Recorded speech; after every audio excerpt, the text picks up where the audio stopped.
우리 하나님은 치료의 하나님이십니다. 출애굽기 15장 26절에서 하나님은 나는 너희를 치료하는 여호와임이라 하나님이 친히 말씀하셨습니다. 우리는 다 연약한 인생인지라 인생의 길을 걸어가면서 때로는 아픔을 경험하기도 하고 때로는 우리를 몹시 고통스럽게 하는 질병을 경험하기도 하고 각양 인생의 문제를 경험하기도 하지만 우리가 잊지 말아야 할 사실은 나의 하나님은 나의 모든 아픔과 문제를 치료해 주시는 하나님이시다. 이 사실을 믿고 우리가 인생의 길을 걸어가야 합니다. 자, 옆에 분과 이렇게 한번 인사합시다. 하나님은 치료의 하나님이십니다. 이 믿음이 여러분의 확고한 믿음이 되기를 소망합니다. 오늘 읽은 이 본문은 엘리사 선지자 시대의 이야기입니다. 이스라엘의 탁월한 영적 지도자, 하늘에서 불을 내렸던 엘리야 선지자가 모든 하나님의 사역을 마치고 이제 불말과 불수레를 타고 하늘로 성천을 합니다. 그 엘리야 선지자를 이어서 이스라엘의 새로운 영적 지도자로 세움받은 분이 바로 엘리사 선지자입니다. 오늘 읽은 이 말씀은 그 엘리사 선지자의 첫 번째 사역의 이야기입니다. 그 첫 번째 사역은 여리고라는 성읍에 물을 고쳐주는 일이었습니다. 여리고 성읍은 겉보기에는 매우 좋았지만 그 성읍 안에는 심각한 문제가 있었습니다.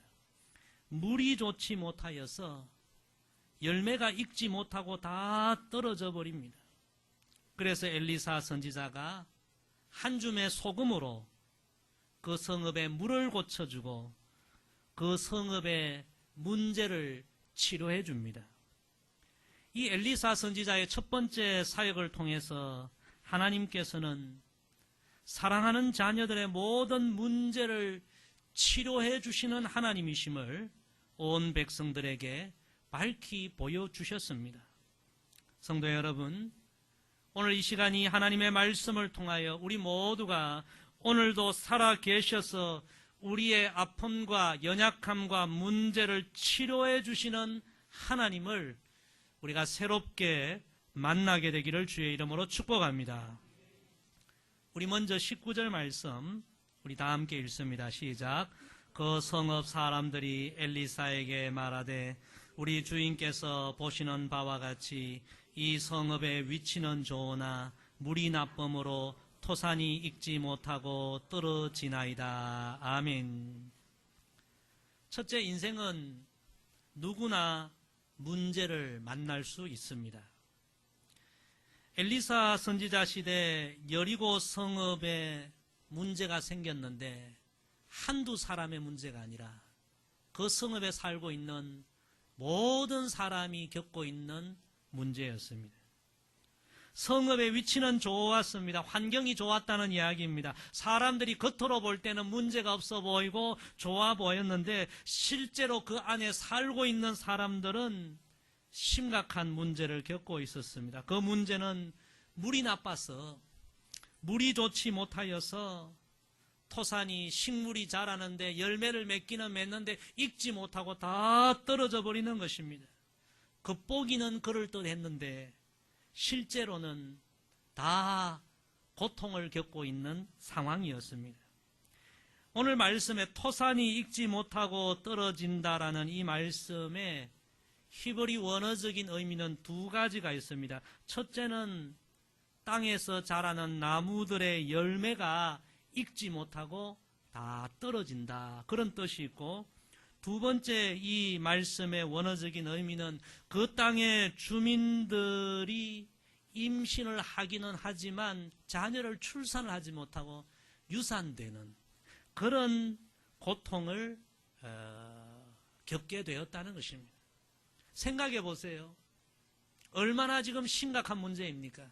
그 땅의 모든 주민들이 다 이런 고통을 겪고 있습니다. 그 원인은 바로 물 때문에, 물의 문제가 있었다는 것입니다.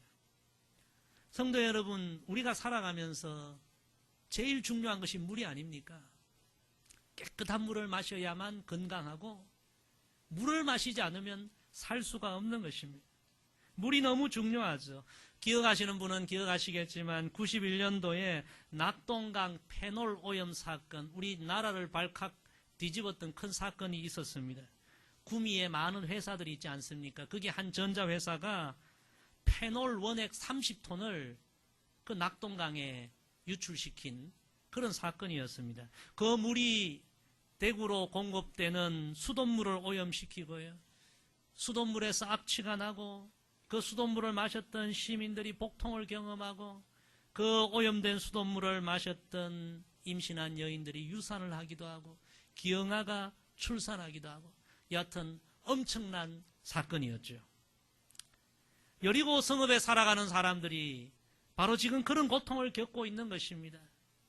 매일 마셔야 할 그 물에 문제가 있어서 다 고통을 겪게 된 것입니다. 질병을 앓게 되고, 요즘은 생수가 있어서 생수 사 먹으면 되지만 그 시대는 생수도 없었던 거예요. 그저 그 지역에 물을 마셔야 하는 그런 상황이었습니다. 모든 백성들이 다 오염된 물로 인하여 고통을 받고, 가정마다, 자녀들마다 다 아픔을 겪고 있었던 것입니다. 성도 여러분, 이 여리고 성읍의 문제는 오늘 우리가 안고 있는 우리 시대의 문제와 너무너무 비슷합니다. 오늘 우리 시대도 겉보기는 괜찮아 보입니다. 겉보기는 과거보다 훨씬 풍성하고요, 과거보다 훨씬 화려하지만, 그러나 오늘 우리 시대가 얼마나 과거보다 오염된 시대인지 모릅니다. 건강한 먹거리를 기대하기가 쉽지 않습니다.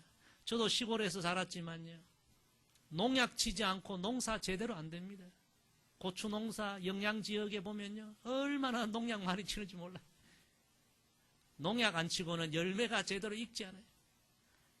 요즘 바닷물이 얼마나 오염되어 있는지 몰라요. 바닷물이 전부 플라스틱 그 잔해로 가득해서 그 오염된 물을 물고기가 먹고, 그 오염된 물고기를 또 사람이 먹고, 여러분, 우리 안에 알지 못하게 이 온갖 유해 물질, 플라스틱이 다 쌓이고 있는 거예요. 우리 시대 공기가 얼마나 오염되었습니까? 과거에 상상도 못했던 이 공기 문제, 정말 심각한 수준입니다. 우리는 과거보다 훨씬 된 오염된 시대 속에서 나도 모르게 내 안에 온갖 고통과 질병을 일으키는 것들이 쌓여가고 있는 이런 시대를 살아가고 있는 것입니다. 그런데 성도 여러분, 이런 물질적이고 환경적인 이런 오염보다 더 심각한 우리 시대의 오염은 정신적인 오염이요, 영적인 오염인 것입니다. 우리 시대가 어느 시대보다 물질적으로는 풍성하지만 다 사람들이 이 타락한 시대에 정신적으로 병들어가고 영적으로 병들어가는 것이 오늘 우리 시대의 모습입니다. 스티븐 잡스라는 분이 스마트폰을 만들어서 전 세계에 놀라운 변화가 일어났습니다. 정말 이 인류 역사에 있어서 이 스마트폰이라는 만큼 대단한 발명은 없습니다. 그런데 유명한 이야기가 있죠. 이 스티븐 잡스가요, 자기가 이 스마트폰을 만들었는데 자기 자녀들에게는 이거 사용하지 말라 그랬다고 하지 않습니까? 왜 그렇습니까? 세상을 변화시켰지만 이 스마트폰을 통해서 너무나 사람들의 정신과 영혼이 병들고 온 세상을 오염시키는 또 통로가 이 스마트폰이거든요. 우리 시대가 여리고 성읍처럼 겉보기는 화려하고 좋아 보이지만 실제로 그 안에 파고 들어가 보면 엄청난 문제들이 있고 고민들이 있고 아픔들이 있고 고통들이 있고, 토산이 익지 못하고 떨어진다는 이 말씀처럼 겉보기를 통해서는 행복해야 할 것 같지만 사람들은 더 많은 스트레스를 받고 더 많은 고통을 겪고 자신의 인생이 불행하다고 여기는 사람이 훨씬 더 많고, 더 강력한 범죄가 일어나고요. 끔찍한 일들이 일어나고 자살하는 사람들은 더 많아지고 여리고성의 문제가 오늘 우리가 안고 있는 문제입니다. 요즘 우리 다음 세대들이 제일 희망하는 장래 희망 1위가 연예인들이라고 합니다. 화려하죠. 그러나 여러분, 수많은 연예인들이 우울증에 빠지고 약물 중독에 빠지고 자살하고 겉보기와 달리 자신의 삶이 불행하다고 생각하는 이들이 너무 많은 거예요. 다 행복하려고 결혼을 합니다. 결혼식장에 가보면 주례를 해보면 다 너무너무 그저 행복해 보이는데 실제로 결혼 생활을 하면서 내 인생이 불행하다, 내 결혼 생활이 행복하지 않다, 그렇게 이야기하는 사람들이 너무너무 많은 것이 오늘 우리 시대의 현실입니다. 여리고 성읍의 문제가 오늘 우리 시대의 문제입니다.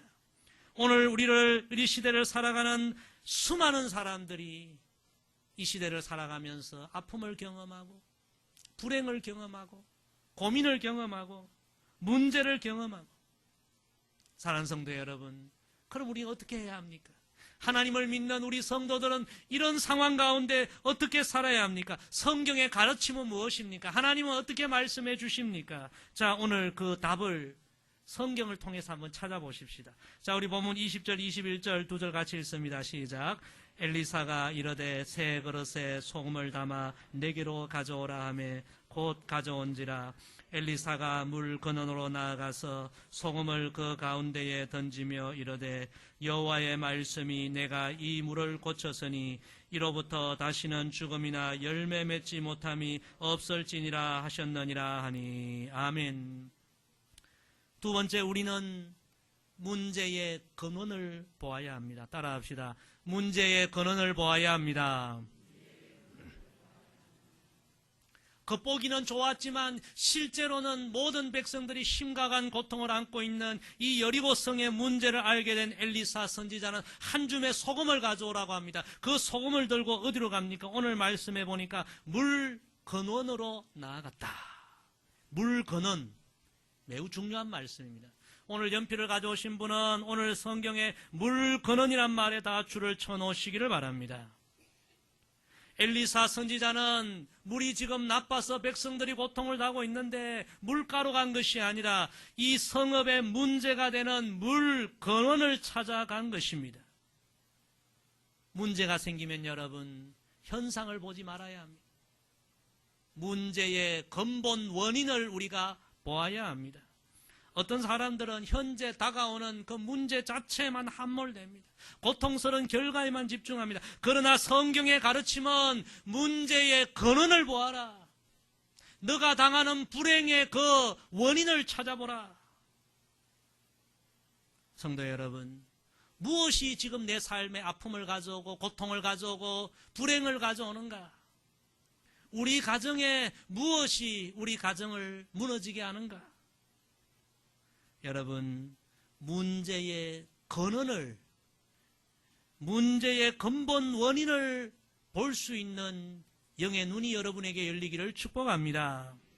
어떤 남자분이 고통을 호소하며 병원을 찾아왔습니다. 의사가 묻습니다. 선생님, 어디가 아픕니까? 그러자 이 남자가 손가락으로 머리를 짚으면서 여기도 아프고요, 가슴을 짚으면 여기도 아프고요, 배를 짚으면 여기도 아프고, 다리를 짚으면 여기도 아프고요. 선생님, 안 아픈 곳이 없어요. 이러다가 죽는 것 아닙니까? 그래서 의사가 머리부터 다 골고루 진찰해 보더니 이렇게 말합니다. 선생님, 손가락이 골절되었네요. 여러분, 손가락이 골절되니까 여기 짚어도 아프고 여기 짚어도 아프고 여기 짚어도 아프고 안 아픈 데가 없는 거예요.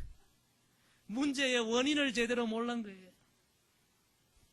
성도 여러분, 엘리사 선지자는 물 근원으로 나아갔습니다.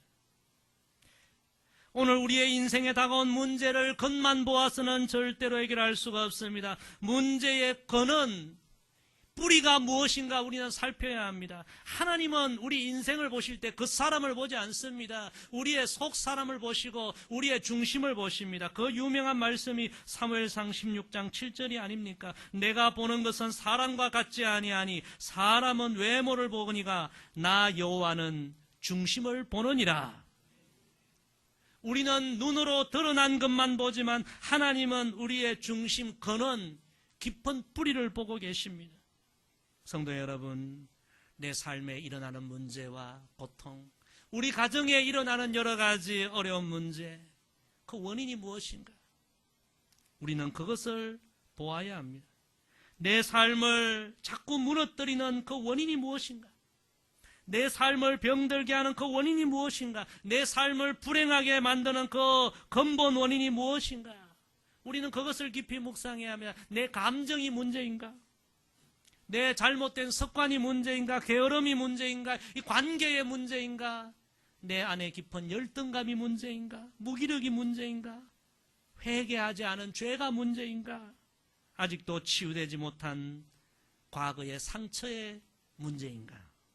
성도 여러분, 문제의 근원을 깊이 보시고 그 문제의 근원을 들고 주님 앞에 나아가시기를 바랍니다. 그 문제의 근원을 들고 십자가 앞으로 나아가시기를 바랍니다. 주님의 보혈이 치료하지 못할 문제가 없고 주님의 보혈이 해결하지 못할 문제가 없는 것입니다.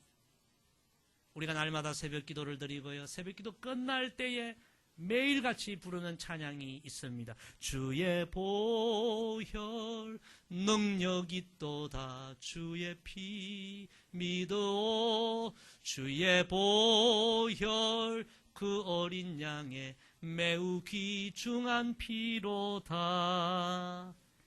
성도 여러분, 여리고 성의 온 백성들이 고통을 당하는 그 원인은 물 근원이 문제였습니다.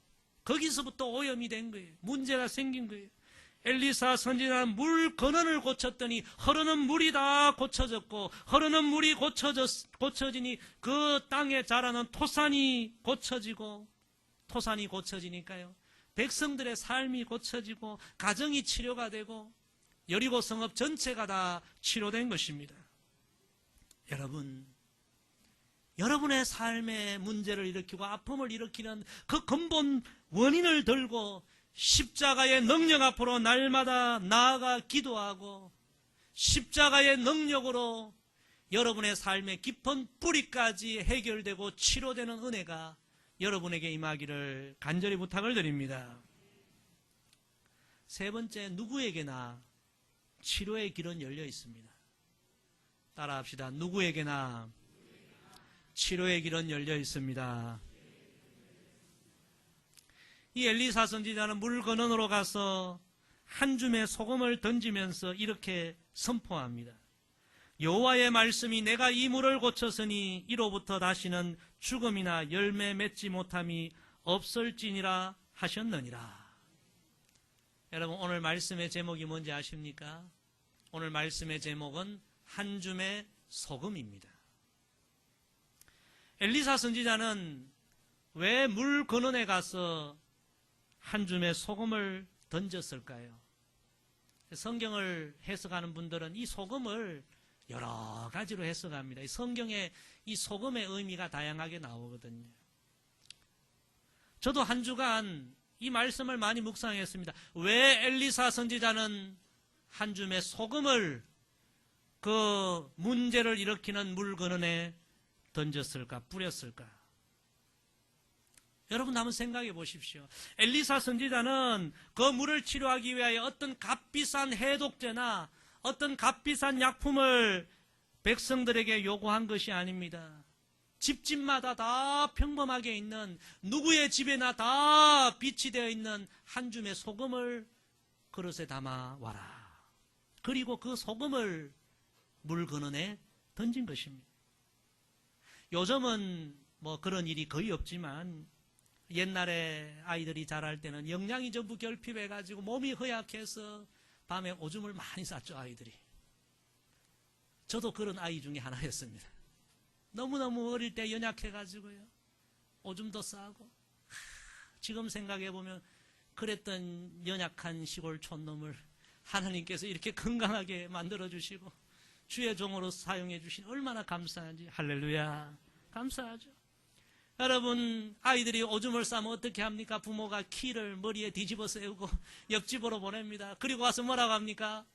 소금 얻어오라고 합니다. 참 생각해보면 신비해요. 왜 소금을 얻으라고 할까? 황금을 얻어오라고 하면 황금이 있겠습니까? 뭐 값비싼 걸 얻어오라면 얻어올 수 있겠습니까? 누구의 집에나 평범하게 소금은 다 있는 거예요. 그래서 소금 좀 얻어오느라. 그래서 키를 들고 가면 소금은 안 주고 딱 들고 오는 키를 쓰고 오는 걸 보면요, 너 오줌 쌌구나 그렇게 막 혼내기도 하고, 소금을 줄 때도 있고 안 줄 때도 있고. 여러분, 소금 한 줌은 누구 집에나 어느 집에나 다 평범하게 있는 것입니다. 여러분, 이게 무슨 의미입니까?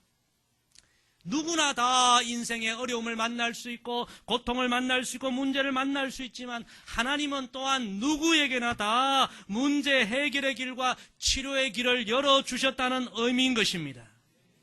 엘리사는 그 평범한 소금 한 줌을 문제의 근원에 던지면서 내가 고친다, 소금이 고친다, 그렇게 말하지 않습니다. 하나님께서 말씀하셨으니 하나님께서 이 물을 고치시리라. 여러분, 치료하시는 분은 하나님이신 줄로 믿습니다. 소금이라는 것은 모두에게 주어진 평범한 치료의 도구입니다. 특정 사람이 아니라, 어떤 권력자나 어떤 부자나 어떤 대단한 사람이 아니라 모든 사람에게 허락해 주신 치료의 도구, 바로 믿음을 의미하는 것입니다. 오늘 우리가 다 믿음으로 우리 인생의 문제를 하나님 앞에 내어놓으면 하나님께서 우리를 긍휼히 여겨주시고 치유의 은혜를 베풀어 주실 줄로 믿습니다. 여기서 중요한 것은 소금을 물 근원에 던지는 믿음의 행위가 중요합니다. 참 우리 과거 조상들이 얼마나 지혜로운지요. 부뚜막에 소금도 어떻게 해야 짜다고요? 집어넣어야 짜다. 이건 행위를 의미하는 것입니다. 여리고 성읍 사람들이 다 불행 속에 있고요, 고통 속에 있지만 물 근원을 찾아가서 소금을 던지면서 하나님이 치료하실 것이라고 믿음의 행위를 하는 사람은 아무도 없었습니다. 엘리사 선지자는 하나님의 능력을 신뢰하면서 한 줌의 소금을 들고 가서 믿음으로 선포하면서 그 소금을 던졌을 때에 하나님의 능력이 물 근원을 고치고 온 성읍 백성들을 고치는 기적을 일으킨 것입니다. 성도 여러분, 이 믿음의 행위, 거룩한 행동이 바로 기도입니다. 따라합시다. 기도는 가장 거룩한 행동입니다. 여러분, 우리는 이 진리를 가슴에 새기며 신앙생활해야 합니다. 세상에 기도의 능력을 모르는 사람들은, 우리가 새벽에 깨어 기도하고 금식 기도하고 하나님 앞에 나아가 기도할 때 사람들은 기도한다고 뭐 해결되겠는가? 사람들은 비웃을 수도 있습니다. 그러나 그것은 이 기도의 능력을, 하나님의 능력을 정말 몰라서 그런 것입니다. 여러분, 기도는 엄청난 하나님의 능력을 가져오는 가장 거룩한 행동이요, 가장 아름다운 믿음의 행동임을 여러분 잊지 마시기를 바랍니다. 엘리사는 믿음의 거룩한 행동을 합니다. 그 결과 어떻게 됩니까? 오늘 결론입니다. 우리 22절 다 같이 읽습니다. 시작. 그 물이 엘리사가 한 말과 같이 고쳐져서 오늘에 이르렀더라. 아멘. 여러분, 이 이야기가 여러분의 이야기가 되고 여러분 가정의 이야기가 되기를 주의 이름으로 축복합니다. 인생의 아픔과 문제와 질병을 갖고 고민하는 것으로는 여러분 부족합니다. 고민한다고 해결되는 것이 아닙니다. 마가복음 9장에 보면 예수님이 변화산 올라가신 이후에 어떤 아버지가 간질병에 들린 아이를 데리고 예수님 제자들을 찾아옵니다. 제자들이요, 어떻게 하면 이 아이를 치료해 줄까 고민도 하고 논쟁도 하고 변론도 하지만 결국 치료해 주지 못합니다. 예수님이 내려오셔서 치료해 주시면서 이렇게 말씀하십니다. 기도 외에 다른 것으로는 이런 종류가 나갈 수 없느니라. 고민한다고 해결되는 것 아니야. 토론한다고 해결되는 거 아니야. 신경 쓴다고 해결되는 거 아니야. 기도해야 해. 너희가 직접 기도해야만 이 문제는 해결될 수 있어. 여러분, 거룩한 믿음의 행위가 필요하다는 말씀입니다. 많은 분들이 기도의 중요성을 이야기합니다. 기도해야지. 그러나 여러분, 중요한 것은 단 5분이라도 우리가 마음과 뜻과 정성을 다해 하나님 보좌 앞에 나아가 기도하는 거룩한 행동을 우리가 하는 것입니다. 하나님께서 바로 그곳에 역사하시고 치유의 은혜를 베풀어 주실 줄로 믿습니다. 살아가다 보면 누구에게나 인생의 문제는 찾아올 수 있습니다.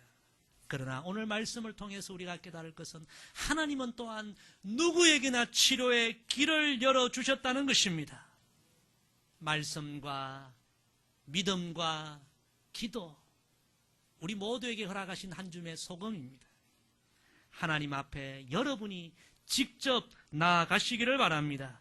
거룩한 행동을 하시기를 바랍니다. 하나님께서 여리고 성읍을 치료해 주셨듯이 분명히 우리 인생의 문제의 근원부터 치료해 주실 줄로 믿습니다. 오늘 저는 이 엘리사 선지자 이야기가 저와 여러분의 신앙의 도전이 되기를 원합니다. 엘리사 선지자의 그 믿음, 그 한 사람의 거룩한 행동을 통하여 여러분 온 성읍의 고통받던 백성들이 치료된 것입니다. 문제가 해결이 된 것입니다. 저는 여러분이 여러분의 가정을 치료하고 우리 한 사람 한 사람이 이 시대를 치료하는 이 시대의 엘리사와 같은 믿음의 사람들이 되기를 원합니다. 행동하고 기도하는 믿음의 사람이 되어서 우리의 삶을 통하여 역사하시는 치유의 하나님을 우리가 경험하게 되기를 주의 이름으로 간절히 부탁을 드립니다. 기도하겠습니다. 아버지 하나님, 귀한 말씀 주셔서 감사합니다. 살아가는 동안 여러 가지 아픔과 질병과 문제를 경험할 수 있지만 하나님은 또한 그 모든 문제 치유의 길을 우리에게 열어주셔서 감사합니다. 우리에게는 기도라는 치유의 통로가 있고 말씀이라는 치유의 통로가 있고 믿음이라는 치유의 통로가 있습니다. 아버지 하나님, 하나님 주신 이 한 줌의 소금을 들고 하나님 앞으로 직접 나아가는 거룩한 행동을 하고 믿음의 행동을 하는 우리 모두가 되게 하옵소서. 그리하여 여리고 성읍의 그 아픔과 문제와 고통이 하나님의 은혜로 치유되었듯이 우리 인생과 우리 가정과 우리 시대의 문제가 다 치유되게 하여 주옵소서. 예수님의 이름으로 기도드리옵나이다. 아멘.